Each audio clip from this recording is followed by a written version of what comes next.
how to take free kicks with the second or third player in FC 25.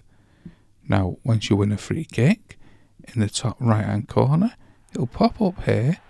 Press your R2 to change kick taker, or your L2 to call a second taker, or the R1 to call a third kick taker.